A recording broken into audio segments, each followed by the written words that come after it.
네, 지금 이 시각 박수현 대변인의 브리핑이 있을 것 같은데요. 함께 들어보겠습니다. 오찬을 겸한 간담회를 가졌습니다.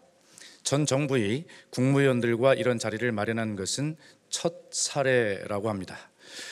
오늘 간담회는 시종 진지한 분위기 속에서 예정된 시간을 30분이나 넘겨서 약 1시 30분까지 진행이 되었습니다.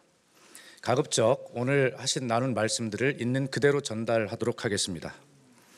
먼저 문재인 대통령은 제일 먼저 만나야 할 분들인데 인수위원회 없이 시작하다 보니 경황이 없어서 늦어졌다. 어려운 시기에 국정 공백과 혼란, 심지어는 국정이 마비될 수도 있었던 어려운 시기에 국정 안정을 위해 고생하신 것에 감사를 표하고 싶어 이 자리를 마련했다. 촛불 집회를 평화롭게 관리하려고 노력했고 대통령 선거 관리도 잘 해주어서 고맙다. 새 정부 출범 이후에도 안정적으로 정권 인수에 협조해 주고 있는 것을 감사하게 생각한다. 여러분은 엄연한 문재인 정부의 장관들이다. 새 술은 새 부대에 담아야 한다는 요구가 있으므로 개각은 불가피하나 문재인 정부의 첫 내각이라는 생각으로 협력해 주실 것을 당부한다. 국정 운영의 연속성은 매우 중요하며 이런 차원에서 국무위원 여러분들이 도와주기를 바란다. 정권이 바뀌기는 했으나 단절되어서는 안 되고 잘한 것은 이어져야 하고 문제가 있는 것들은 살펴서 보완하고 개선해 나가자. 오늘 편안하게 새 정부에게 이어져야 할 것과 개선되어져야 할 많은 것들을 조언해 달라. 자리를 떠나더라도 새 정부의 국정을 지켜보면서 자문하고 조언해 준다면 새 정부가 좀 더 잘 할 수 있을 것이라고 생각한다. 이렇게 모두 발언을 했습니다. 이어서 유일호 경제부총리는 지난 정부의 마지막 내각이자 새 정부의 첫 내각이라는 자세로 최선을 다하겠다. 우리 경제가 수출을 중심으로 회복의 불씨가 살아나고는 있지만 아직 내수와 소비 부진의 과제는 여전하다. 이 불씨를 잘 살리는 것이 당면 과제이고 이를 위해 당연히 협조하겠다라고 화답했습니다. 강은희 여성부 장관은 정부는 국민만 보고 지속적으로 잘 운영되어야 한다. 어제 대통령께서 새만금 세계 잼버리 대회 유치와 관련한 말씀을 주신 것에 대해 깊이 감사드린다. 청소년들에게 희망이 될 것이다. 주영환 산업통상부 장관은 최근 수출 상승세 경향을 보이고 있는데 이것을 견고하게 유지해 나가는 게 중요하다. 이를 위해 산업 경쟁력의 제고와 에너지 신산업 분야를 중시하는 방향을 설정하고 유지하는 것이 중요하다. 통상 현안이 새 정부의 당면 과제인데 작년부터 이미 미국과 많은 노력을 해오고 있다. 트럼프 행정부의 출범 이후 변화 가능성을 면밀히 분석하면서 대응하는 것이 중요하다. 대기업과 중견 기업 등 기업의 목소리도 많이 들어주셨으면 좋겠다라고 말했습니다. 다음 홍용표 통일부 장관은 북한과의 민간 교류 관리가 중요한데 제가 학자일 때는 분리가 필요하다라고 생각했지만 현직에 와 보니 쉽지 않은 부분도 많이 있었다. 민간 교류 기준을 잘 만드는 것이 중요하다. 통일준비위원회와 관련하여 비판도 많이 있었지만 시스템 구축이라고 하는 성과도 있었으니 대통령께서 연속성 차원에서 이를 주목해 주셨으면 좋겠다라고 말했습니다. 다음 이기권 고용노동부 장관은 일자리 정책을 국정의 최우선 과제로 삼고 취임 첫 일정으로 인천공항을 방문하셔서 좋은 일자리에 대한 메시지를 주신 것에 대해 깊이 감사드린다. 최근 전반적인 경제 지표들이 좋아지고는 있지만 계속 나빠지는 유일한 지표는 바로 대기업과 중소기업의 격차 문제이다. 이 자리를 빌어 두 가지 건의를 드린다. 새로운 장관이 임명될 때까지는 시간이 걸릴 것이므로 우선 임명되는 차관으로 하여금 민간 일자리 위원회와 이야기를 잘 나누면서 추진하면 갈등을 줄이면서 잘 할 수 있지 않을까 건의드린다. 또 노동 3법의 개선으로 불확실성을 확실성으로 바꾸어 주시는 것도 중요하다고 생각한다. 이렇게 말했습니다. 윤병세 외교부 장관은 최근 국제 간의 문제는 정상 외교를 통해 풀어가는 경향이 확대되고 있으므로 우리의 국력 신장에 걸맞게 외교 대통령이 되어주실 것을 부탁드린다. 최근 특사 파견과 관련하여 초기 반응은 좋은 것 같다. UN 등 국제 공조 관계를 잘 활용하고 주변 사국에 더해 EU와 아세안과의 관계를 잘 구축해야 한다는 말씀을 건의드린다. 다음, 최양희 미래창조과학부 장관은 최근의 수출 호조는 반도체 등 IT 산업의 몇 가지 경쟁력에 힘입은 바 크지만 아직도 우리 경제는 다양성과 역동성의 부족이 문제이다.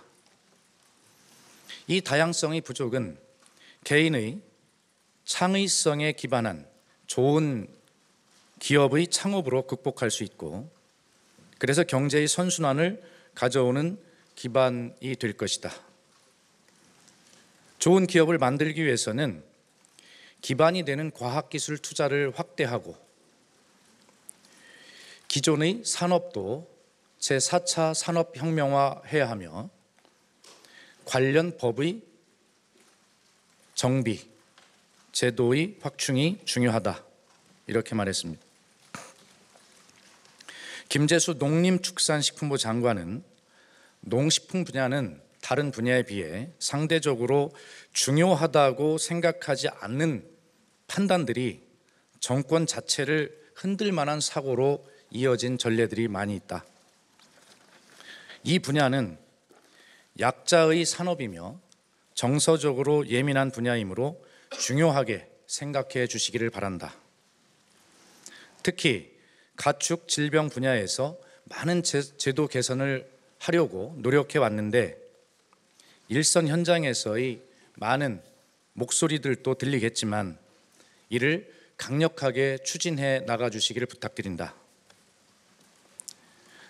쌀 문제는 농림식품부 한 부처 차원에서 해결된 문제가 아니다. 매년 30만 톤 정도의 과잉 생산이 이루어지고 있고 거기에 소비는 줄고 있는 것이 문제이다. 이를 국제원조 협약을 통해 해외로 빼내는 방법과 대북 지원 등의 근본적 개선 대책이 필요하다. 또 지금 가뭄이 극심한데 이것이 전국적 현상은 아니더라도 국지적으로는 심각한 상태이며 또 정서적으로 매우 예민한 문제이므로 대통령께서 직접 지대한 관심을 가져주시기를 부탁드린다. 이렇게 말했습니다. 다음, 임종용 금융위원회 위원장은 시장은 불확실성에 가장 민감하게 반응하므로 새 정부가 잘 선별하여 선택을 하되 정책의 일관성에 대한 메시지가 중요하다고 생각한다. 가계부채가 심각한데 새 정부에게 어려운 과제를 넘겨드려 죄송하다. 빚을 일부러 내는 사람은 없으니 빚내는 이유 자체를 해소하는 대책이 필요하다. 이것은 금융정책만으로는 되지 않고 성장과 복지를 포함한 종합 대책이 필요하다고 생각한다. 기업 구조조정의 문제는 확실한 원칙을 세우는 것이 중요한데 그 원칙은 이해관계자의 손실 분담이 되어야 한다. 이렇게 말했습니다. 박인용 국민안전처 장관은 국민안전처 출범 2년 반 동안을 살펴보니 인체에 비유한다면 동맥과 정맥은 있는데 실핏줄이 없는 것과 똑같다는 그런 느낌을 받았다. 2년 반 동안 법과 시행령을 만들어 실핏줄이 어느 정도 생성이 되고 있다고는 생각하지만 전문가의 부족이 가장 큰 문제라고 생각한다. 대한민국의 재난안전 시스템은 이에 대한 정책은 없고 그때그때의 대책만 있는 것이 문제이니 대통령께서 이 점에 주목해 주셨으면 한다. 이렇게 건의했습니다. 한민구 국방부 장관은 군은 통수권자에게 절대 복종하는 신뢰의 조직이며 사기를 먹고 사는 조직이니 대통령께서 기회가 있을 때마다 격려해 주시는 것이 좋겠다. 방위 산업에 대해서는 기술 발달의 속도가 매우 빠르고 또 전략화에 시간이 오래 소요되므로 패스트트랙 국회 선진화법의 안건 신속 처리를 의미합니다. 이것을 어떻게 적용할까 하는 것이 매우 중요하다. 이렇게 건의했습니다. 이준식 교육부 장관은 새 정부에서도 자유학기제, 돌봄 교실의 확대, 직업교육의 증진으로 능력 중심 사회를 만드는 것 등이 지속되고 있는데 참 다행스럽게 생각한다. 무엇보다 교원 양성 교육이 핵심인데 이것이 지금까지 우선순위에서 좀 밀려 있는 것은 안타깝게 생각한다. 4차 산업혁명 시대에 걸맞는 인재 양성을 위해 우선 교원에 대해서 교원 대학 시절부터 커리큘럼을 잘 만들어서 대응하는 것이 중요하다고 생각한다. 김영석 해양수산부 장관은 해운 산업의 특성을 종합적으로 잘 이해한 그런 기반 위에서 정책을 만드는 것이 중요하다. 해운과 조선과 플랜트 그리고 금융이 각기 따로 움직이는 것이 아니라 연계하여 발전하는 것이 중요하고 만약에 그렇지 않게 된다면 언제든지 위기가 올 수 있다. 심해저나 남북극 이런 분야는 잠재적 가능성이 많은 분야이니 대통령께서 이 분야에 대한 비전을 넓게 가져주셨으면 좋겠다라고 건의했습니다.